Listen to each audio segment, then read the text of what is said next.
A regra é simples. Você pergunta, eu respondo.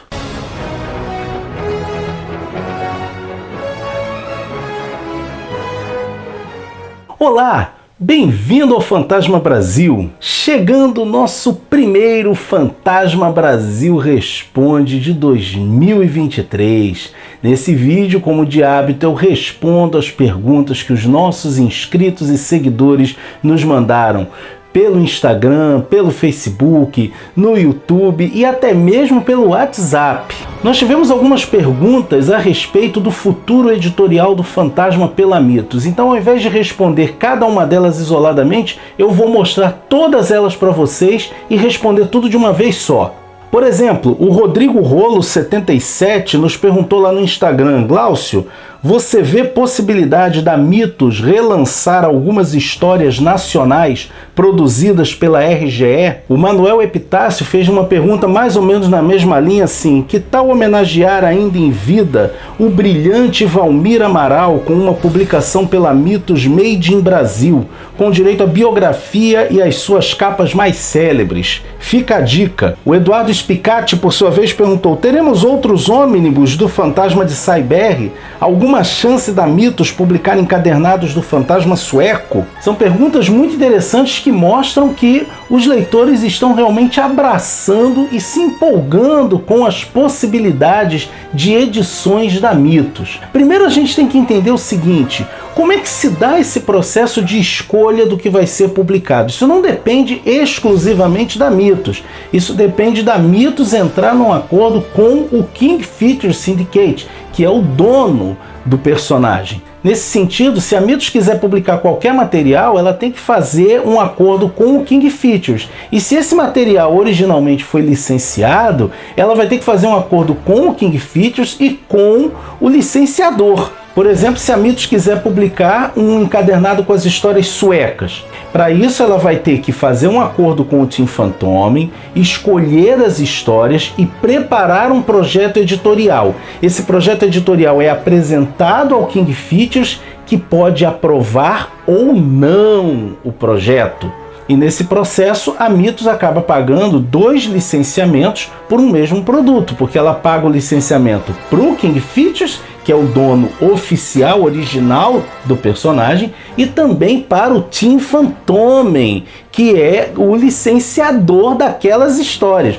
Então vê que é um processo que exige um certo preparo e que você tem que ter uma certa certeza de que esse investimento vai valer a pena. A mesma coisa se dá com as histórias produzidas aqui no Brasil pelo Valmir Amaral e por outros quadrinistas brasileiros que trabalharam na época na RGE. Lembrando que hoje quem detém os direitos dessas histórias produzidas no Brasil é a editora Globo. Faz uns 2 anos que a australiana Frio publicou exatamente um encadernado, um especial, com as histórias produzidas aqui no Brasil, com as histórias da RGE. Eles também publicaram uma história do Valmir Amaral num número especial. Provavelmente o que a Frio teve que fazer lá é o mesmo que a Mitos teria que fazer aqui: negociar com a editora Globo e depois negociar com King Features. A melhor maneira da gente vir a ter possibilidade desse material ser produzido é, além das sugestões que a gente encaminha para Mitos,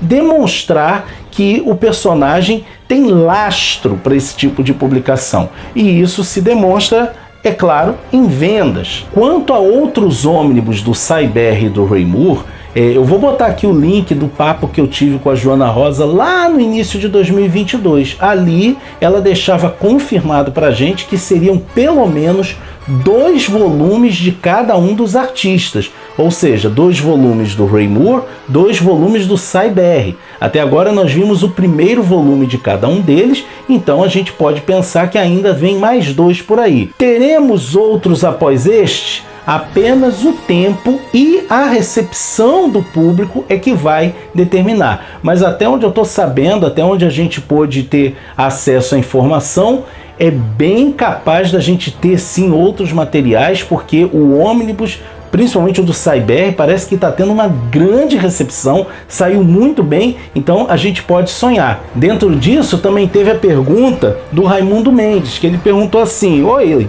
olá, o Fantasma Brasil tá top 10. Obrigado. Eu gostaria de saber se há chance de republicação de Fantasma de Jim Aparo e Casamento e Lua de Mel do Fantasma. Eu não tenho acesso a essa informação. O que eu acredito que pode acontecer é, caso haja uma grande procura por esse material, principalmente o Fantasma do Jim Aparo, que foi publicado recentemente pela Mitos, talvez a Mitos possa realmente fazer uma segunda tiragem daquele encadernado. Tivemos também algumas perguntas a respeito dos bastidores do Fantasma, ou seja, o que rege um pouco a editoração do personagem. O nosso amigo Braga, por exemplo, grande quadrinista também, mandou a seguinte pergunta: como o Tim Fantomen conseguiu construir uma história tão sólida editorialmente com o Fantasma? Pode falar sobre eles? A gente já fez um vídeo sobre o Tim Fantomen aqui, vou botar o link aqui em cima para que vocês possam conferir.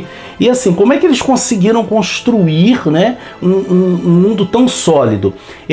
Eles fazem reuniões anuais para definir os rumos do personagem no próximo ano e meio, mais ou menos. É assim que eles vão conseguindo construir a mitologia que eles criaram para o personagem de uma forma tão coesa.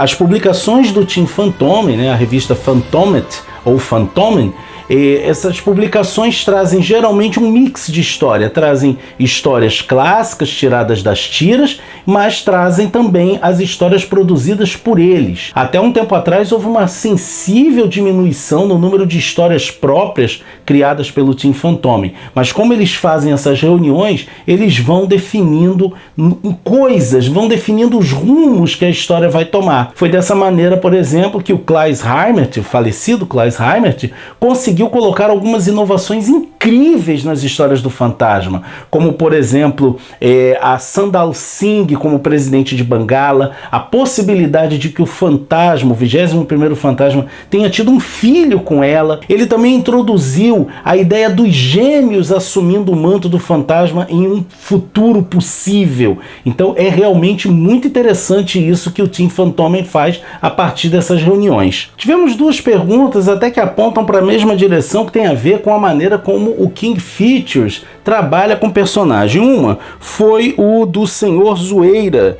que perguntou assim: por que o King Features, o KFS, não tem interesse em levar o Fantasma e outros personagens deles para o audiovisual de novo? E o Daikovsky 7: o que você acha de uma nova série do Fantasma para a TV? Bom, primeiro, uma nova série do Fantasma para a TV seria um sonho realizado. Eu acredito que o Fantasma é um personagem que tem um potencial de aventuras muito amplo e que talvez fosse melhor explorado numa série de TV, série animada ou em live action, do que propriamente num filme. Eu acho que seria maravilhoso se a gente tivesse isso, principalmente se fosse uma série que não cometesse os mesmos erros da tentativa de série que foi feita em 2009. Em 2009, o Sci-Fi Channel apresentou o piloto de uma série intitulada The Phantom, que desagradou a todo mundo. Embora eles tivessem uma ideia muito legal para a história, que seria um fantasma, né, o 22º fantasma, que devido à perseguição dos Singh, ele perdeu a memória na infância, então ele cresce sem saber da sua dinastia. Isso é uma ideia muito legal, mas a realização esbarrou num roteiro às vezes truncado, atores muito inexpressivos e o grão pecado que foi aquele uniforme que parecia uma mistura de G.I. Joe com Tartaruga Ninja, desprezando completamente o uniforme clássico do personagem. Uma das cenas que chega a dar raiva é quando um camarada lá diz que o 21º Fantasma detestava o uniforme clássico. Gente, assim, absurdo dos absurdos, né? Um negócio, então, se fosse feita uma nova série, você teria que ter, de repente, algo que respeitasse o cânone, que respeitasse o visual. A gente vê aí, por exemplo, as séries da CW, né? The Flash, Arqueiro, a própria Batwoman. A gente vê as séries da Marvel que respeitam o visual do personagem e acabam provando que é possível sim fazer uma boa história, contar uma boa história com alguém vestindo roupa apertada, com alguém vestindo um colã colorido. Então seria realmente um sonho. E isso leva a gente à resposta da outra pergunta. Por que o King Features não tem interesse em levar o Fantasma e outros personagens dele para o audiovisual de novo? Por causa das experiências ruins que eles tiveram nessa linguagem. A recepção ao filme do Fantasma não foi aquela que eles esperavam. A série também foi aquilo. Até onde a gente sabe, houve um certo desconforto por parte do King Features com as duas séries animadas em que o Fantasma aparecia, Defensores da Terra e Fantasma 2040, porque pelas mudanças que foram feitas no cânone dos personagens, né? Lembrando, por exemplo, que Fantasma 2040 era bacana, se passava no futuro, mas tinha, por exemplo, algumas mudanças, como o fato de que os Bandar não eram pigmeus. Já Defensores da Terra teve aquela coisa do fantasma com poderes. Então, aquilo ali ficou um negócio um tanto quanto estranho para o paladar do King Features. Então por isso é que até o momento eles parecem não ter se interessado em levar novamente os seus heróis para o audiovisual. Eu acredito que a gente vai ter algumas mudanças nesse sentido, porque o King Features está começando a reinvestir na linguagem do audiovisual. Eles já anunciaram uma série do Agar, anunciaram uma nova série do Popeye, então vamos ver o que o futuro reserva para o universo KFS. O Sr. Zoeira também perguntou por que o desenho Fantasma 2040 não ficou muito popular por aqui. Em parte, amigo, porque o Fantasma 2040 não era uma animação para crianças, tá? Ele é uma animação adulta e eu confesso que eu não me recordo em qual canal ele passou aqui no Brasil.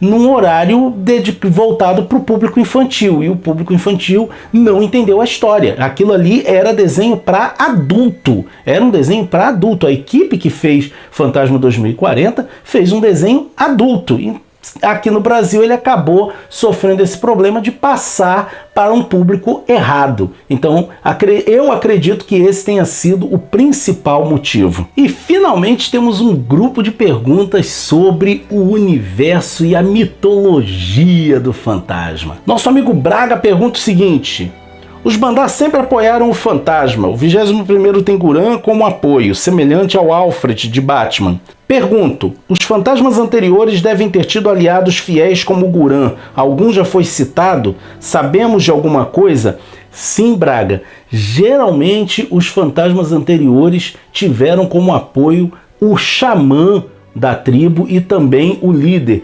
O que é interessante é que Guran, ele é o chefe dos Bandar na época do 21º Fantasma, que é um papel que ele herdou do seu pai, pois a liderança dos Bandar sempre foi transferida de pai para filho. Só que Guran faz uma alteração nisso e instaura uma lei que diz que qualquer Bandar pode desafiar, reivindicar a liderança dos Bandar passando por algumas provas. Fantasmas anteriores também contaram com a ajuda do chefe dos Bandar, que tinha que ser o cara que conhecia as ervas, conhecia o veneno, inclusive alguns geralmente com variações do nome Guran. Turan, Suran, Muran, tinha uns nomes assim. A gente vê ao longo das histórias da dinastia o fantasma sempre contando com o apoio do líder dos Bandar. Outra pergunta do Braga também é interessante, porque ela mistura a mitologia do personagem com as decisões editoriais. Assim como os uniformes dos antigos fantasmas podem sofrer alterações, e isso, a meu ver, enriquece muito a mitologia do personagem, porque poderíamos identificar mais facilmente nas HQs qual fantasma estamos acompanhando e de que época só de vê-lo, acho pouco interessante que o atual seja pouco conhecedor de tecnologia. Acho que os roteiristas atuais deveriam colocá-lo como um conhecedor dessa ferramenta. Nada contra seus filhos o ajudarem, mas ele mesmo deveria fazer bom uso dessa ferramenta. Os vilões são modernos, os piratas de hoje também, então nosso herói deveria ter em suas bases e na Caverna da Caveira tecnologia para combater os vilões de hoje. O que você acha? Seria uma adaptação ruim para o personagem? Muito pelo contrário, Braga. Na verdade, a gente tem visto, inclusive, principalmente no Team Phantom e nos roteiros do Tony DePaul, um empenho em trazer o 21º fantasma para o século XXI. Só para pensar nas tiras, a gente vê atualmente o fantasma usando internet, ele tem um celular via satélite com o qual ele usa para se comunicar, inclusive com a Patrulha da Selva. Acabou muito aquele negócio de túnel por baixo da terra, geralmente ele telefona mesmo. Isso, inclusive, é um processo que começou lá atrás, na era Cyber, quando o Cyber instalou um imenso aparelho de rádio dentro da Caverna da Caveira. O fantasma hoje, quando precisa se comunicar com outras pessoas, ele usa uma grande tela de computador na qual ele faz ligações, acessa os jornais do mundo, ou seja, a gente tem internet na Caverna da Caveira. Então essas inovações tecnológicas que vêm sendo colocadas estão enriquecendo muito as aventuras do fantasma. É claro que isso às vezes tem que ser feito com muito cuidado, porque os fãs mais conservadores do fantasma torcem o nariz para menor inovação. Para se ter uma ideia, há uns 4 anos, Tony DePaul trouxe uma bandoleira com cartuchos de munição, né, que o fantasma usa atravessada no peito. Teve fã que reclamou dizendo que estavam tentando transformar o fantasma no Batman. E não foi isso que aconteceu, ele apenas está atualizando. O próprio fantasma diz, o mundo mudou. Então a gente tem aí isso sendo colocado e eu acho que realmente enriquece muito as histórias do personagem. Outra pergunta do Sr. Zoeira: por que o fantasma não tem uma galeria de vilões, fixa no caso?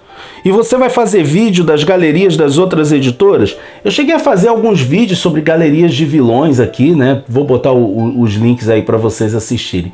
Na verdade, assim, a questão da galeria de vilões do fantasma é um pouco complexa. Ele não tem nas tiras uma galeria como aquelas que a gente vê de personagens como Batman, como Super-Homem, aqueles vilões que se repetem. Ele até tem alguns vilões que estão constantemente retornando. Bababu foi talvez um dos primeiros deles. Sala, que aparece lá na primeira aventura do fantasma e continua sendo meio que uma presença parda ali nas histórias dele.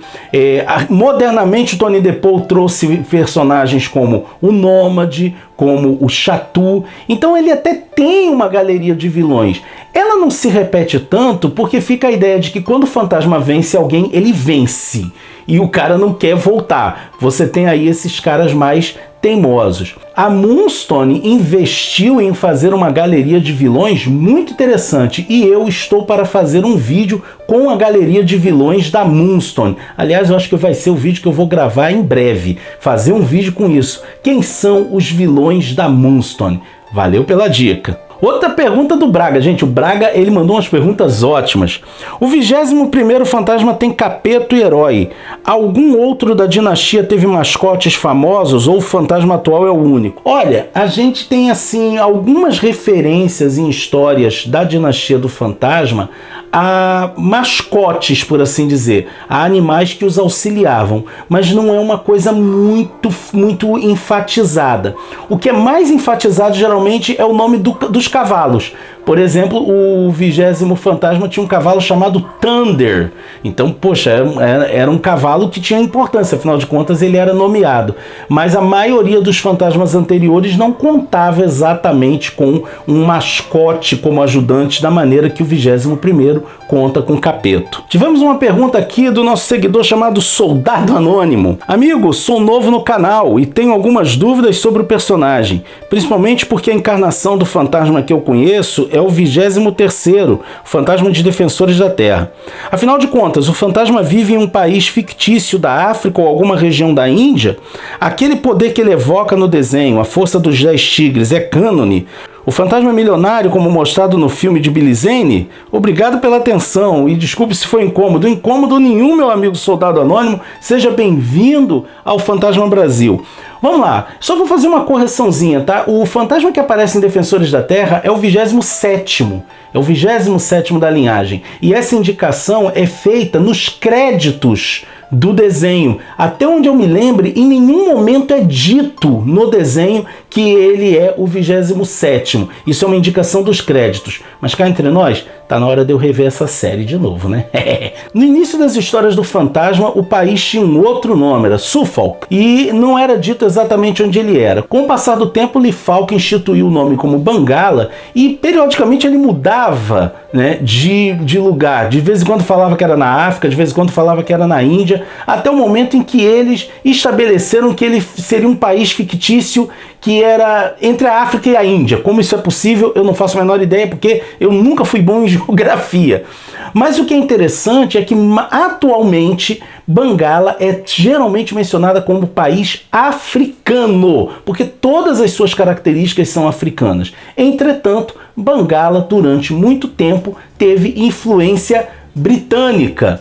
Bangala viveu sob o domínio britânico e também tem algumas características da Índia. Então é isso, Bangala é um país africano, ex-colônia britânica com influência cultural indiana. Jesus! Quanto à força dos 10 tigres, não é canônico. Existe um ditado da selva que diz que o fantasma tem a força dos 10 tigres. Esses ditados da selva, como a gente já comentou aqui em alguns vídeos, eu convido você, amigo soldado anônimo, a maratonar o canal. Esses ditados da selva geralmente ajudam a construir a lenda em torno do fantasma. Quando eles adaptaram Defensores da Terra, eles colocaram essa ideia do fantasma ter poderes e evocar a força dos 10 tigres. Afinal de contas, aquele desenho era da Marvel, então eles tinham que dar uma enfeitada no pavão. Se o fantasma é milionário, como mostrado no filme do Billy Zane, essa sua pergunta, inclusive, se junta com uma outra pergunta do Sr. Zoeira, que ele diz assim: como o fantasma ganha dinheiro para viajar para outros lugares e viver suas aventuras? Às vezes a gente vê ele num avião ou navio, por exemplo. Bom, o fantasma tem um grande tesouro que foi acumulado ao longo dos séculos, e esse tesouro é utilizado exclusivamente no combate ao mal, para que o fantasma cumpra a sua missão, para que ele possa viver. Nesse sentido, sim, o fantasma é milionário, o fantasma é um homem rico. Como ele faz para a manutenção desse tesouro, a gente fica aí naquilo que a gente chama de suspensão de credibilidade, ou seja, é uma licença literária. Na história O Último Fantasma, é dado a entender que ele pegou uma parte desse tesouro e fez um grande fundo de investimento. E esse fundo de investimento é a manutenção do tesouro do fantasma. Eu acredito que aqui não tem muitas explicações sobre como é que ele mantém isso, porque entra naquela coisa até que o... Qual é o nome? Tem um quadrinista que ele fala um negócio que eu acho muito legal, que ele diz assim: as pessoas perguntam quem é que enche os pneus do Batmóvel, e ele diz ninguém, aquilo ali é história em quadrinho. Então não há exatamente uma grande necessidade de explicar essa fonte de recursos, mas realmente é por aí, o tesouro e os investimentos que ele vai fazendo ao longo dos séculos. Mais uma pergunta do Braga: todos os fantasmas tiveram mortes violentas, não foi? Qual deles viveu mais? Qual a idade que faleceu? Existem citações sobre isso? De fato, Braga, é dito que todo fantasma morre uma morte violenta porque ele geralmente morre enfrentando o mal, cumprindo a sua missão. Nesse sentido, às vezes, a gente tem até algumas coisas do tipo: nenhum fantasma conheceu o seu avô, nenhum fantasma conheceu o seu neto. Então, realmente, todos eles vivem uma vida perigosa. Afinal de contas, eles enfrentam o crime. Para poder responder essa pergunta, eu recorri ao material estabelecido pelo Tim Fantomen, porque quando você vai para as tiras, nem sempre ali fica muito claro o período de cada fantasma. Já o Tim Fantomen, eles têm a preocupação de indicar o início e o fim de cada fantasma. Alguns dos fantasmas, inclusive, eles chegam a colocar a data de nascimento, o ano de nascimento de cada fantasma, mas não fazem isso para todos. Pela cronologia estabelecida pelo Tim Fantomen, até o momento o fantasma que durou mais tempo foi exatamente o 21º, porque ele teria se tornado fantasma, né? Ele fez o juramento em 1959 e permanece em atividade até hoje. Como isso é meio irreal, né? É só fazer as contas, como isso é meio irreal, eu vou considerar aqui que o Tim Fantomen não vai contá-lo como dentro dessa cronologia estabelecida por eles, até porque o Tim Fantomen tem histórias já dos fantasmas futuros. O único caso é que eles ainda não disseram o ano da morte do 21º fantasma. Mas pegando os fantasmas anteriores, o fantasma que durou mais tempo foi o segundo. Ele fez o juramento no ano de 1566 e se manteve em atividade até 1604, ou seja, 38 anos como o fantasma. Então o segundo fantasma até o momento é aquele que teve o período mais longevo. Como curiosidade, o fantasma que atuou por menos tempo foi o quinto. Ele faz o juramento em 1646 e morre em 1662, apenas 16 anos de atividade. Isso dá pra gente uma amostra de como a vida de cada fantasma é uma vida perigosa e violenta. Quando você pega a cronologia do Tim Fantomen, você vai ver que a maioria dos fantasmas oscila entre 18 e 20 anos de atividade. Realmente uma tarefa bastante difícil. Teve até o caso do fantasma que morreu 2 vezes, mas isso eu já contei em outro vídeo. O nosso seguidor Sinley 1970 pergunta assim: Los nombres que tiene el fantasma em outros países significam lo mismo al traducirlo? Lo he intentado com algunos, pero no tiene la misma traducción como el fantasma. Realmente, Sinley, os nomes do fantasma, na maioria dos países, podem realmente ser traduzidos como fantasma.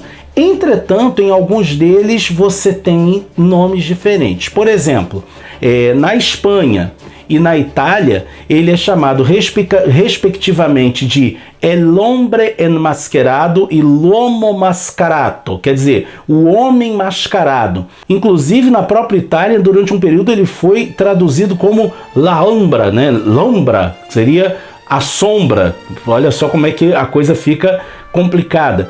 Na Turquia, ele é chamado de Kizilmaske, que significa máscara negra. Então, assim, na maioria dos países, ele tem um nome que se traduz exatamente por o fantasma, The Phantom, El Fantasma, mas em outros ele vai apresentar esses outros nomes. Eu vou deixar aqui na descrição do vídeo um link para uma página da Phantom Wiki que tem todos os nomes do fantasma em cada país que ele foi publicado. Ali você tem uma fonte muito mais confiável do que eu tentando falar idiomas que eu não domino. E por último temos aqui uma pergunta do Júlio César lá no grupo do Facebook. Uma das mitologias dentre as que envolve o fantasma que eu mais curto é o fato dos malfeitores acabarem crendo que ele é imortal por não saberem que se trata de uma passagem de manto geração após geração.